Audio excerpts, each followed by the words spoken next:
弟兄姊妹，大家早晨。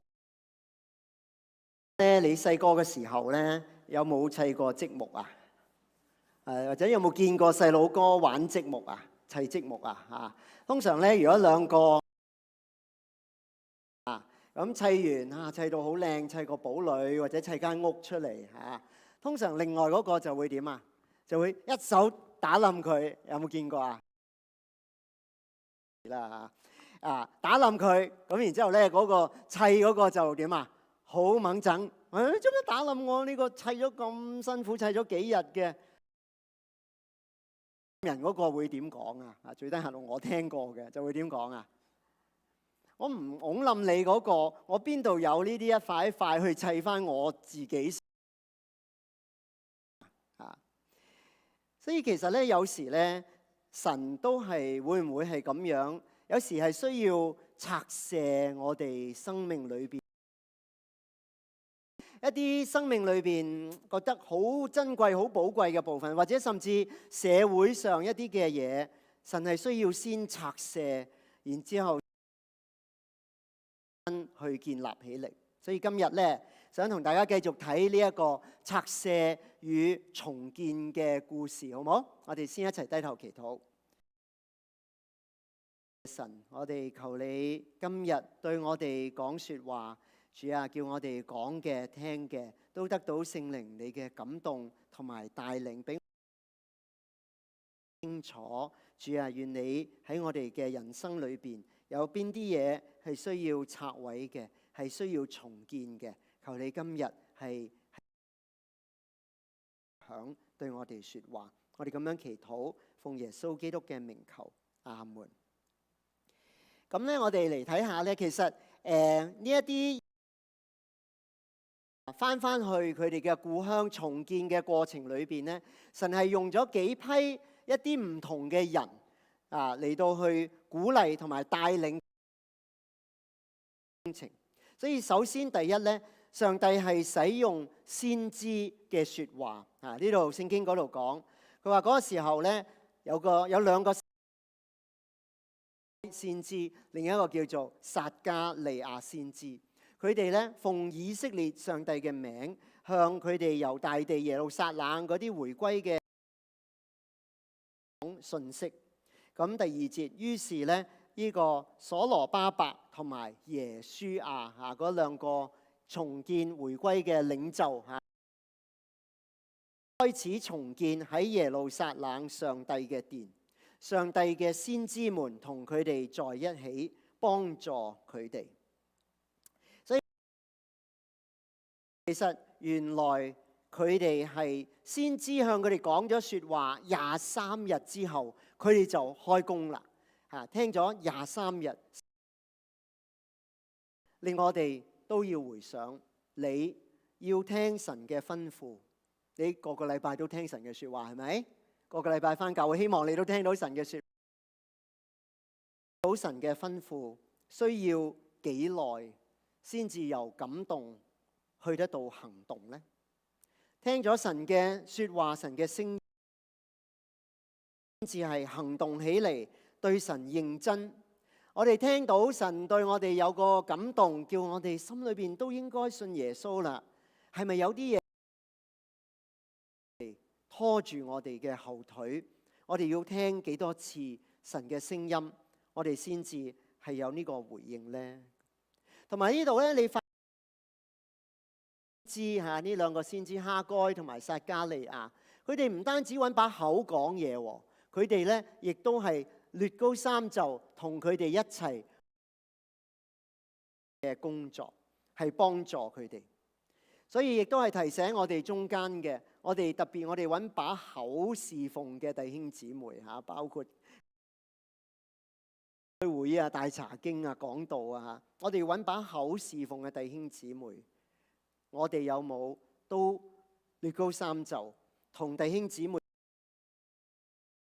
去幫助慕道嘅朋友，一路帶到佢去信耶穌呢？所以呢個神首先係使用呢先知，接落去咧，神使用一啲反對佢哋嘅人呢度話當時咧，河西嗰邊嗰個省嘅總督達乃，一個叫做波斯乃，啲名好得意嚇。達乃同波斯乃係兩個係抗拒、反對佢哋做呢一個，同埋佢哋嗰啲同事、嗰啲同僚咧嚟到佢哋嗰度，就咁樣問佢哋：喂，係邊個下令叫你哋重建呢個聖殿、完成呢個工程㗎？跟住第4節，佢哋又咁樣問：負責呢個建築工程嘅人係叫咩名啊？嗰度嗰個人咧係眾數，意思即係話：喂，你哋邊個有份參加呢個？交名單出嚟，交出名單嚇，要對付佢哋，清算佢哋啊。第5節，但是上帝嘅眼目看顧猶大人嘅長老，以致總督嗰啲人咧冇阻止佢哋建造。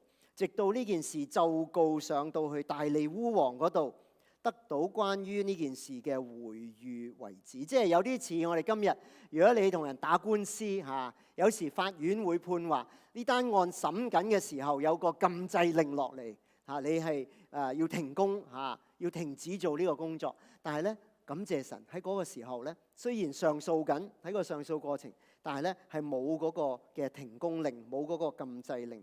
佢係咧可以繼續去工作，所以呢度咧亦都令我哋去反思一樣嘢，就係你做緊一啲對嘅事，做緊一啲神叫你做嘅事情，你遇到反對、遇到難阻嘅時候，遇到唔順利、唔順意嘅時候，你願唔願意靠住上帝去堅持完成神要你做嘅工作呢？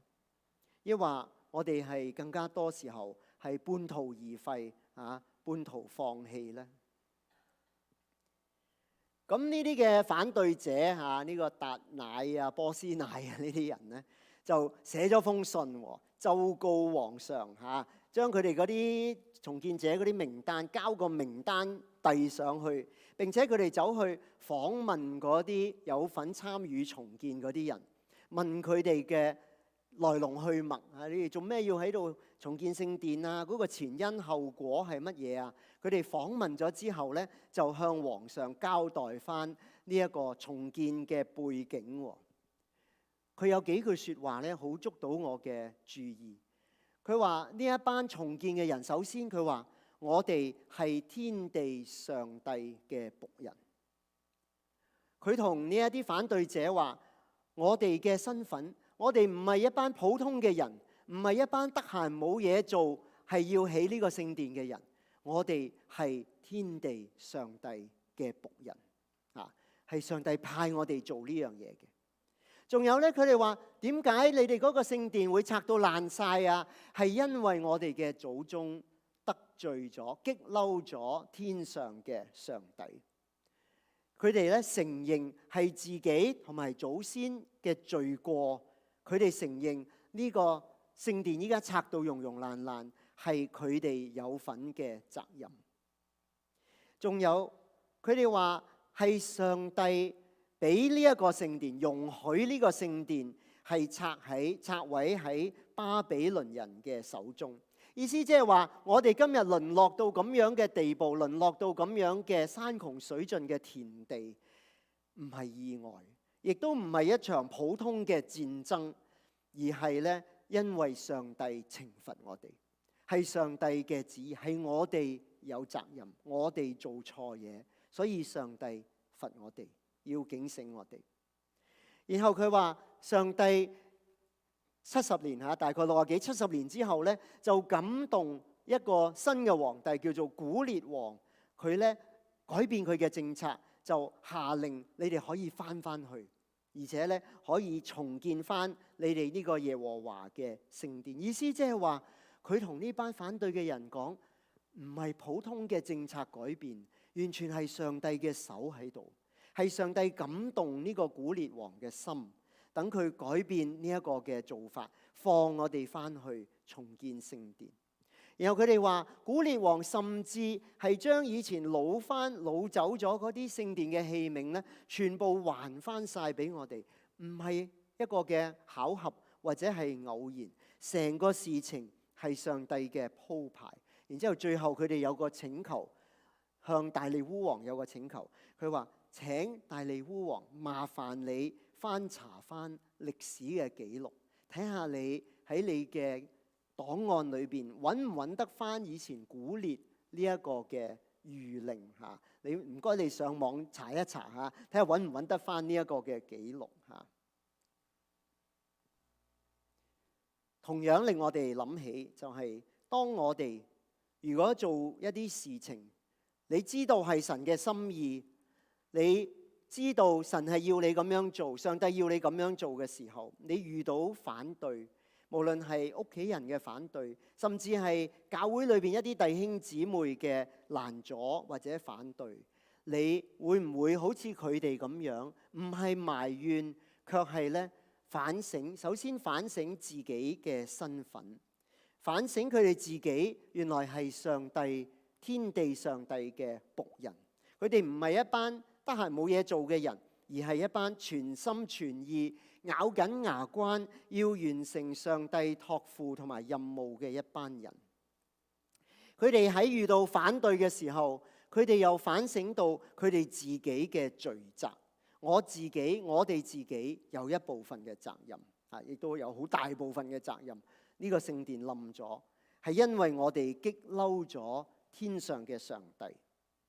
仲有咧，佢哋喺呢個遇到反對嘅時候，佢哋又反省佢哋嘅召命啊，即係話神對佢嘅呼召同埋命令，唔係單單佢哋知道佢哋喺度起聖殿，唔係單單喺度搬磚，唔係單單喺度好似上次講到拱嚿石頭上去山頂，然之後咧第二朝佢又碌翻落嚟嚇。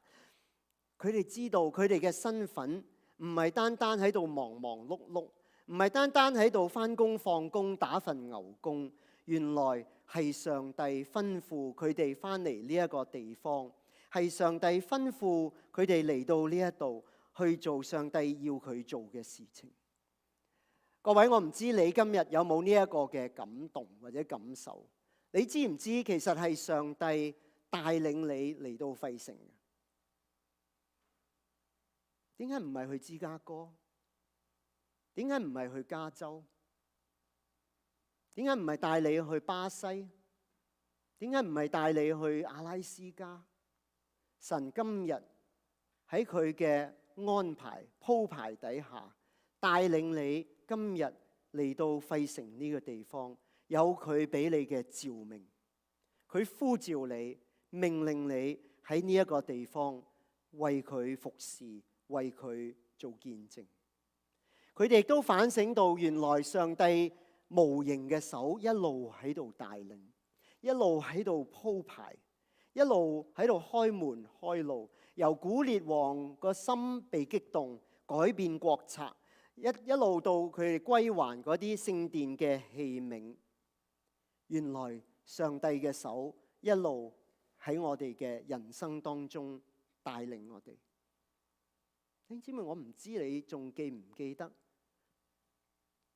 你收到排期，話幾多月幾多號可以去美國領事館見移民官，要攞簽證，準備要嚟美國嚟費城嘅時候，哇！你記唔記得你嗰陣時幾咁緊張？你記唔記得你嗰陣時點樣啊？就算未認識神，你都話喂，幫手祈禱啊！我好緊張啊！我驚講錯嘢啊！我驚佢簽啊，唔係拒絕簽證啊！我驚佢拒簽啊！弟兄姊妹，其實上帝嘅手喺你嘅人生中一路係帶領緊你。希望我哋唔好忘記呢啲，我哋唔好忘記呢一啲嘅往事。願我哋喺費城呢個地方，亦都係俾上帝呼召，帶領我哋成為天地上帝嘅僕人。所以上帝唔單止使用呢一啲反對嘅人，令到呢一啲去反省佢哋嘅身份同埋人生嘅召命。上帝更加咧係使用咗君王嘅心。呢封信啦要求話可唔可以翻查檔案啊？咁佢果然走上網翻查檔案咁咧就果然發現下令回歸重建聖殿嗰個嘅諭令連咧裏邊嗰個聖殿嘅大小尺寸要用嘅材料，要用嘅所有器皿嘅歸還，全部都係寫得一清二楚。於是依家呢一個大利烏王咧就頒發一個新嘅行政命令，就點講呢？佢話：你哋所有人，我哋通國嘅人，你哋唔可以干涉呢個神殿嘅工程，你哋要俾呢啲猶太人原址重建佢哋上帝嘅殿。仲有你哋嗰啲反對告狀嗰幾個省長咩達乃波斯乃嗰啲咧依家反過嚟，你要幫助呢啲猶太人重建嘅工程，甚至咧喺國庫裏邊，喺庫房喺美國庫房咁喺庫房裏邊咧稅收要撥出充足嘅經費，仲有要提供佢哋將來獻祭用嘅牛羊同埋物資。點解啊？好讓佢哋獻祭起好聖殿之後，就可以為到我哋呢一個波斯嘅皇室同埋我哋皇室嘅王子子孫去祈禱，可以健康長壽。原來有原因嘅，有目的嘅，有政治目的，有政治嘅條件，但唔緊要，最終都係成就咗上帝嘅計劃。喺呢個一切嘅當中，上帝使用君王嘅心。今日各位，你仲相唔相信今日上帝仍然係掌管住君王嘅心呢？你仲相唔相信上帝係掌管緊今日嘅君王？雖然我哋今日嘅君王嗰啲命令係經常改變，雖然我哋今日嘅君王有好多嘢我哋唔明白，但係即使喺嗰個年代，上帝係用一啲嘅君王去拆毀佢哋嘅家園同埋聖殿，然後幾十年後又用另一啲嘅君王去幫佢哋重建家園、重建聖殿。你相唔相信我哋今日嘅君王佢嘅心喺上帝嘅手中？上帝唔單止使用君王嘅心，更加係使用萬眾一心。於是佢哋咧4年之內就完成咗呢個聖殿重建嘅工程，喺大利烏王第6年嘅時候就完工啦。佢哋咧就歡歡喜喜嘅舉行呢個獻殿典禮。獻殿典禮裏邊好多細節寫低咗，我就發覺有2樣嘢好突出嘅，好吸引到我嘅注意嘅。第一樣咧就係佢哋呢一次獻殿禮所獻上嘅牛羊，比起之前所羅門原本嘅聖殿嗰個時代所獻嘅牛羊，你估少咗幾多啊？少咗200倍啊！200倍啊！係咪好寒酸啊？好咁少嘅買唔起咩？養唔起牛羊，梗係啦！佢哋啱啱回歸翻去冇幾耐，係咪？仲有一樣就係咧，佢哋回歸嘅呢一班人裏邊咧，有300幾個利未人，即係負責去劏牛劏羊嘅呢一啲嘅利未人祭司咁樣啦。睇300個人要負責咧，其餘回歸嘅4萬幾人嘅獻祭你自己計下數啦。4萬除300，即係每人要做幾多單啊？你自己計啦真係咧做到手都軟，但係咧佢哋不計辛勞，佢哋咧願意係咁樣去服侍佢哋願意咧潔淨自己，一齊守逾越節，一齊獻上代罪嘅羔羊，去等待將來嘅救世主羔羊嘅來臨。仲有佢哋咧歡歡喜喜嘅守除酵節7日，因為係耶和華使佢哋嘅歡喜，係耶和華使王嘅心轉向佢哋，係耶和華堅固佢哋嘅手，係耶和華幫佢哋完成呢個建殿嘅工程。辛苦卻係開心。你有冇試過啊？侍奉嘅當中，辛苦卻係開心，有成就感，覺得幫神做到一啲盡上點點嘅綿力，有成就感。但係個成就感唔係來自自己，唔係因為靠我自己做得好。有成就感係因為有上帝幫手，因為上帝同我哋一齊堅固我哋嘅手。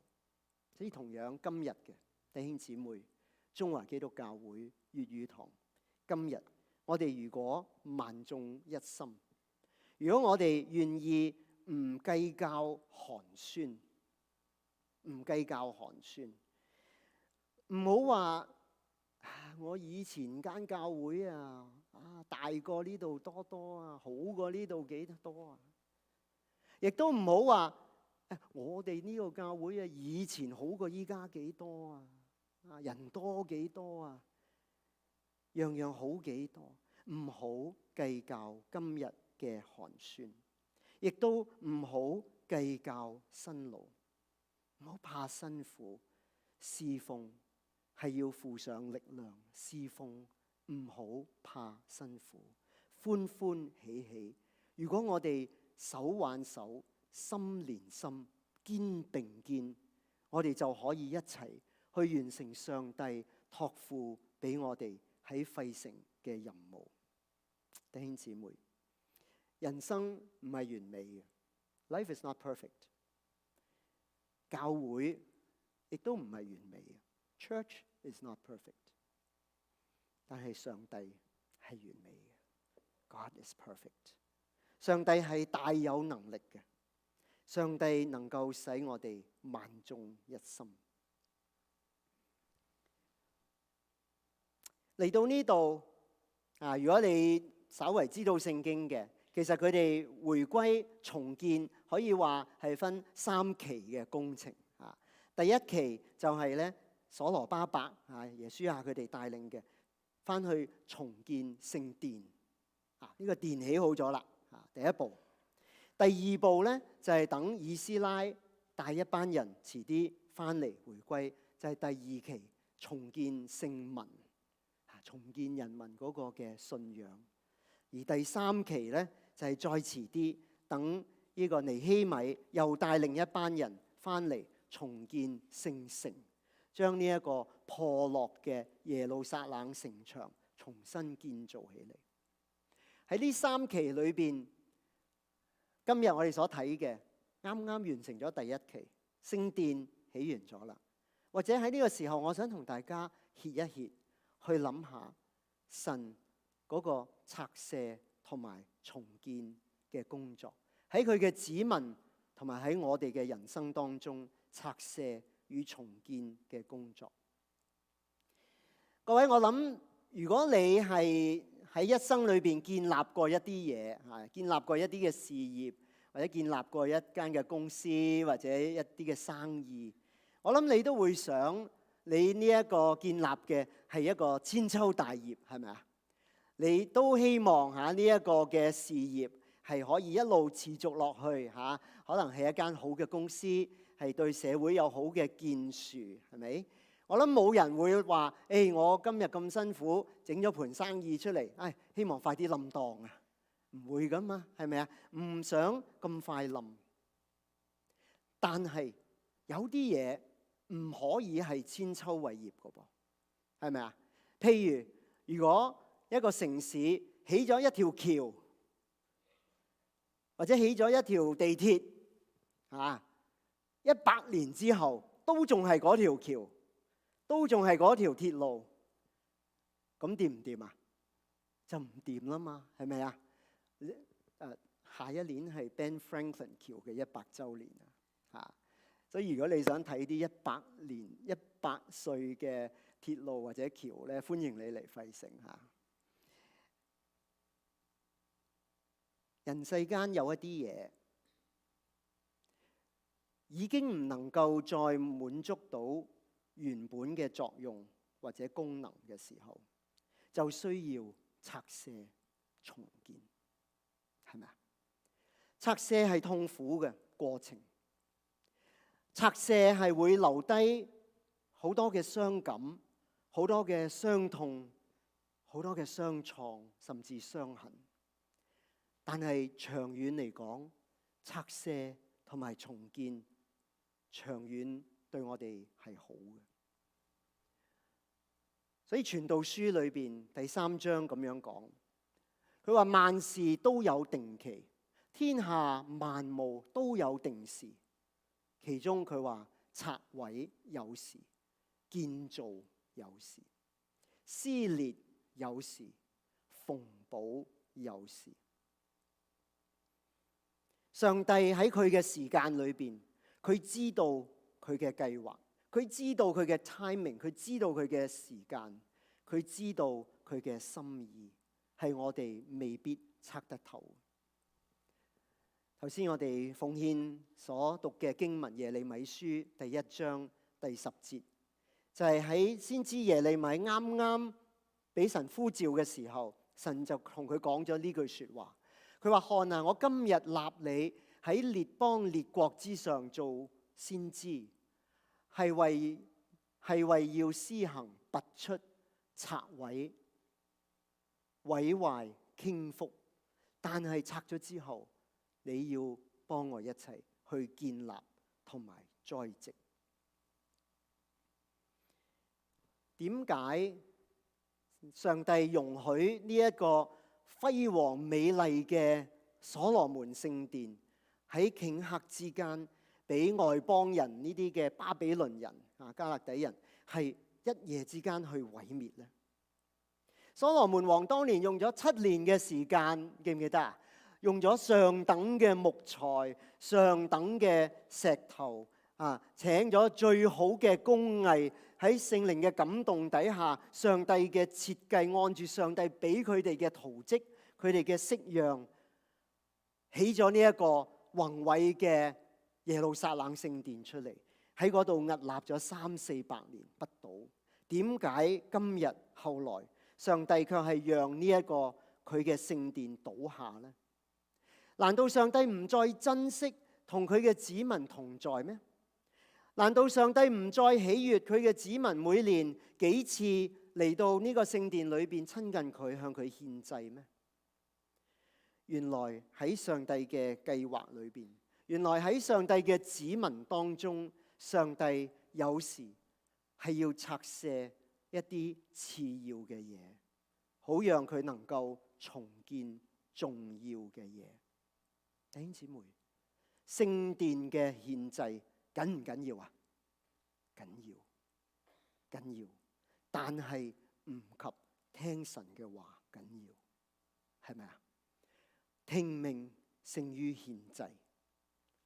神話我喜愛良善，唔喜愛祭祀。神話我寧願你哋多啲聽我嘅說話，好過你哋花咁多時間整靚個聖殿，拎隻靚牛靚羊嚟獻祭。神話我寧願你哋對人好啲、良善啲，好過你喺聖殿或者喺教會裏邊多多嘅侍奉。我寧願你良善啲，對人好啲，好過好多嘅獻祭，好多嘅侍奉。有時上帝要喺我哋嘅生命裏邊拆毀一啲次要嘅嘢，唔係真係咁緊要嘅嘢，好叫佢能夠喺個根基上邊重建一啲真正重要嘅東西。有時上帝要喺我哋嘅生命裏邊拆卸一啲外在嘅嘢，好叫我哋能夠重建我哋嘅內心。一個輝煌嘅聖殿，一個輝煌美麗嘅教堂，你估上帝中唔中意啊？上帝中意，梗係中意啦，點會唔中意？我哋都中意啦。入到嚟一個好靚嘅教堂，一個好宏偉嘅聖殿，邊個唔中意啊？但係喺神嘅心裏邊，呢個美好嘅聚會敬拜獻祭嘅地方，唔及得上入嚟獻祭嘅人佢哋嘅內心。你整幾靚嘅聖殿，入到嚟獻祭嘅人個心，個個心唔喺度嘅，對神嚟講 means nothing， 冇意思嘅。所以如果上帝真係必要去將呢個外在輝煌嘅宏偉美好嘅聖殿或者教堂去拆卸，好叫佢嘅子民能夠真正去經歷同埋認識佢，能夠真正嘅去親近佢、愛佢。我相信如果要咁樣拆卸，上帝係會在所不惜嘅。有時上帝亦都係要喺我哋嘅生命當中拆毀一啲短暫嘅嘢，幫助我哋重建一啲永久嘅嘢。榮耀嘅聖殿本來係應該可以屹立到千秋萬代，係咪？但係喺上帝嘅眼中係一座嘢咋，只不過係一座建築物咋。喺上帝嘅眼中，你幾靚都好，間教堂、間聖殿幾宏偉都好，都係短暫嘅。聖殿裏邊嘅獻祭，同埋我哋你同我人世間我哋所做嘅一切嘢，各位冇一樣帶得入天堂嘅。教堂帶唔得入天堂，聖殿帶唔得入天堂，獻祭帶唔得入天堂。喺天堂裏邊，啟示錄話俾我哋知，根本冇聖殿，根本唔需要聖殿，因為上帝喺度。我哋可以帶到乜嘢入天堂呢？唯有帶到兩樣嘢入天堂。第一就係你同上帝嘅關係，你同上帝嘅關係可以帶到入天堂。第二就係你同弟兄姊妹嘅關係，你教會裏邊肢體嘅關係，淨係呢兩樣嘢係帶到入天國裏邊。只有我哋對上帝嗰種愛慕同埋尊崇嘅心，係真係帶到入天堂。其他我哋地上努力賺嘅、做嘅、爭取嘅、奪取嘅所有嘢，冇嘢帶得走，冇嘢帶得入天堂。仲有時上帝係需要拆卸一啲俗世嘅嘢，好叫喺我哋嘅生命裏邊重建屬神嘅嘢。有時上帝要拆毀佢嘅子民，喺我哋嘅人生裏邊拆毀一啲屬世嘅事情。點解上帝一路係提醒佢哋，去警告佢哋話：我就嚟要拆毀你嘅聖城啦，拆毀你嘅聖殿啦？因為當時呢啲以色列人，佢哋嘅心裏邊充滿嘅就係偶像，就係屬世嘅嘢，就係佢哋攞嚟去取代上帝嘅嗰啲嘅東西，就係充滿咗、塞滿咗佢哋嘅心。佢哋就不斷嘅犯罪，不斷嘅背棄上帝嘅事情，不斷嘅將啲時間、將有限嘅人生就放晒喺嗰啲違背上帝嘅事情上邊，嗰啲違背上帝嘅活動、違背上帝嘅思想上邊。同樣，佢哋當時嘅社會裏邊係充滿咗自私自利，充滿咗虛假、詐騙，充滿嗰啲國家自掃門前雪，不理他人死活嘅嗰種自私自我嘅精神。各位，當一座樓，一座好靚嘅樓，如果佢嘅地基已經毀壞咗，如果一座樓佢嘅地基、佢嘅結構有問題，我唔理你上邊嗰座樓裝修得幾靚，我唔理你上邊嗰座樓一路翻新保持得幾好，結果你嗰座樓都係要忍痛割愛，係要拆卸重建。所以各位朋友、各位親愛嘅弟兄姊妹，今日好想我哋歇一歇，諗一諗，喺你嘅生命裏邊有冇俾一啲次要嘅嘢充斥住、充塞咗、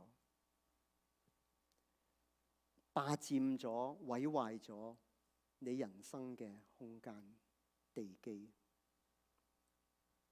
今日我哋係咪常常個心裏邊只係掛住一啲外表外在嘅嘢，或者成日掛住一啲短暫帶唔得入天堂、帶唔得走嘅嘢，或者成日就係諗住一啲俗世嘅嘢，成日就係掛住嗰啲代替上帝嘅東西。你以為佢話會俾你滿足嘅嗰啲東西，佢話會俾你幸福平安嘅快樂嘅嗰啲假嘅東西，我哋嘅心，我哋嘅生命，今日係咪俾呢啲次要外在、短暫、俗世嘅嘢充塞住，以致阻礙咗你同上帝嘅關係，一路都冇辦法突破，一路都冇辦法成長？上個星期我哋聽到哈該先知所講嘅說話，哈該先知有講話，過不多時，上帝要震動天地，震動萬國，為要喺呢個世界上邊要再一次顯彰佢嘅榮耀。各位，我真係好深深感受到喺過去呢幾十年裏邊，上帝係一路喺度震動緊我哋嘅世界。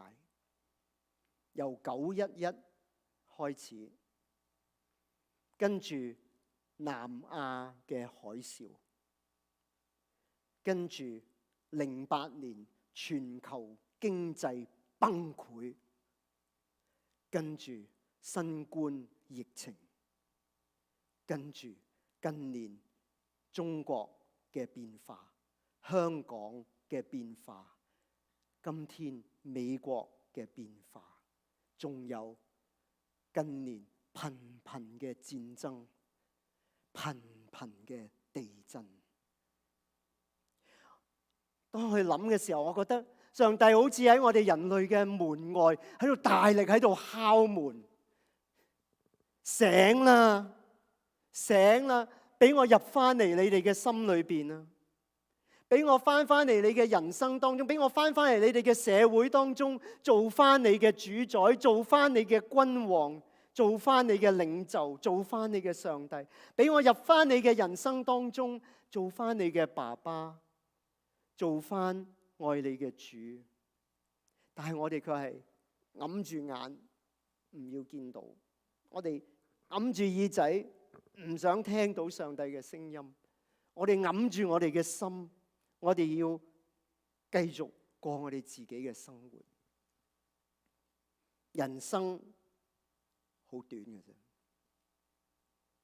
今朝我分享過去4日裏邊，我哋粵語堂有2位親愛嘅弟兄俾主接返天堂。4日啫。我哋唔知道我哋嘅時間有幾多。親愛嘅朋友，親愛嘅弟兄姊妹，我好想問你，有冇感受到喺過去一段日子，上帝其實一路喺度震動緊你嘅心？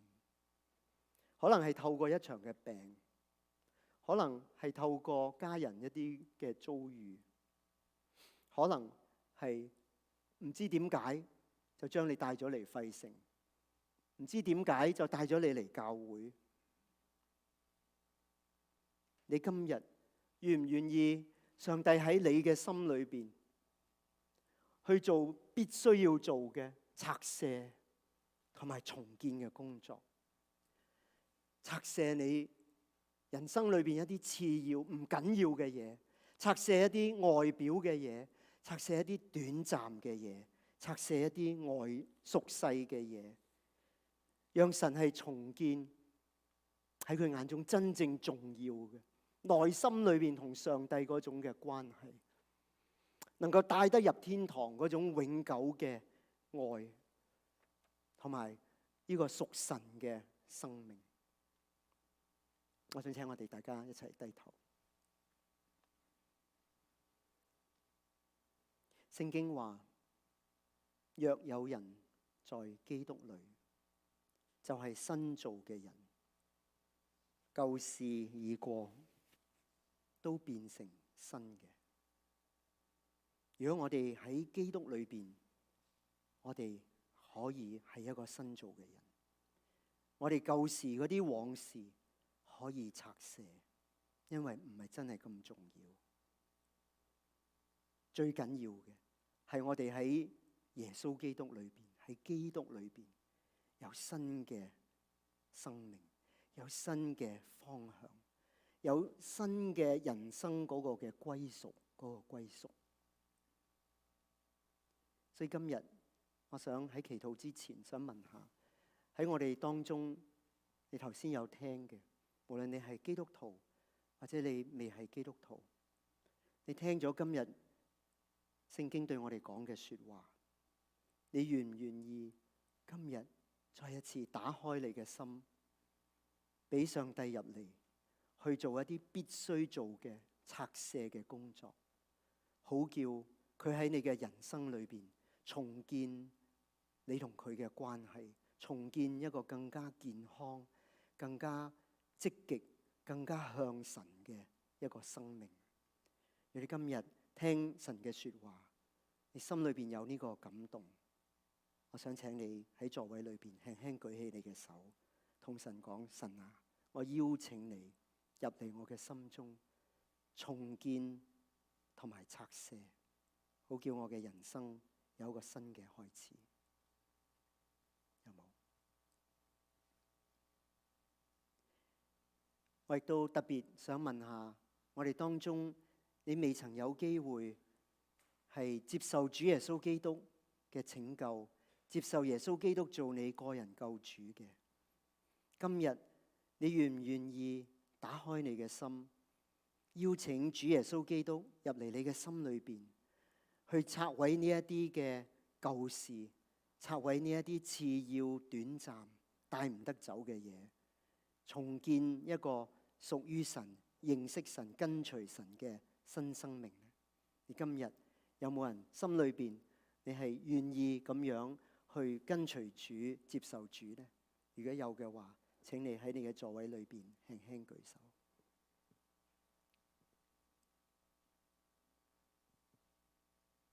好，我哋一齊起立，我哋一齊祈禱。